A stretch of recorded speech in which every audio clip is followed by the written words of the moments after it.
सभी YouTube family को जय श्री राम।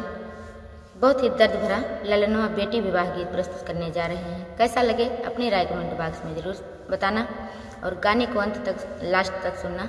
लास्ट वाली कड़ी सुनना बहुत ही दर्दनाक है। तो आइए देर न करते हुए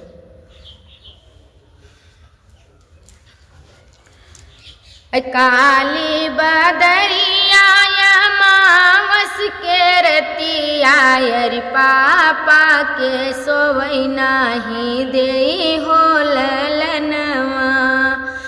काली बदरिया मावस के रतिया यारी पापा के सोवई नाही दे हो ललनवा। बिना रे दहेजवा के बर कैसे मिली है अरे काऊ बेटी रही है कुंवर हो ललनवा। बिना रे दहेजवा के बर कैसे मिली है अरे काऊ बेटी रही है कुंवर हो ललनवा। एक बना गईले दूसर बना गईले यार तीसरे माँ पहुँचे विदेश हो ललनवा। हो एक बना गईले दूसर बना गईले यार तीसरे माँ पहुँचे विदेश हो ललनवा। ऊंचे ऊंचे लोगवन कई ऊंची रे अटरिया यारी ऊंचा ही उनकर मंगरे ललनवा। ऊंचे ऊंचे लोगवन कई ऊंची रे अटरिया यारी ऊंचा ही उनकर मंगरे ललनवा। मांगत हथिया यारी मांगत घोड़ावा यारी मांगत मुआटर कर हो ललनवा।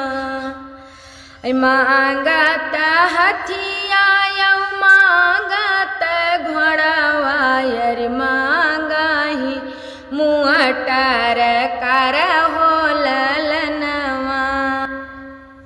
बियटी के बाबा कैनी चिरे पगड़िया यारी रुआ माई जोरी काया हथरे ललनवा। बियटी के पापा कैनी चिरे पगड़िया यारी रुआ माई जोरी काया हाथ हो ललनवा। अरे बाबा से मांगता न धन सोनवा यारी नहीं बेटी रही है कुंवर हो ललनवा। मांगता हथिया यौ मांगता घोड़ावा यारी मांगाही मुआटर कर हो ललनवा। अरे नहीं मोरे हथिया यारी नहीं मोरे घोड़ावा यारी नहीं मोरे मुआटर कर हो ललनवा। नहीं मोरे हथिया यारी नहीं मोरे घोड़ावा यारी नहीं मोरे मुआटर कर हो ललनवा। हमारे तो एक धनयन मोलरे बिटिया वायर वहाई करव स्वी कर हो ललनवा। हमारे तो एक धनयन मोलरे बिटिया वायर वहाई करव स्वी कर हो ललनवा। कैसा लगा आप सभी को अपनी राय कमेंट बॉक्स में ज़रूर बताना।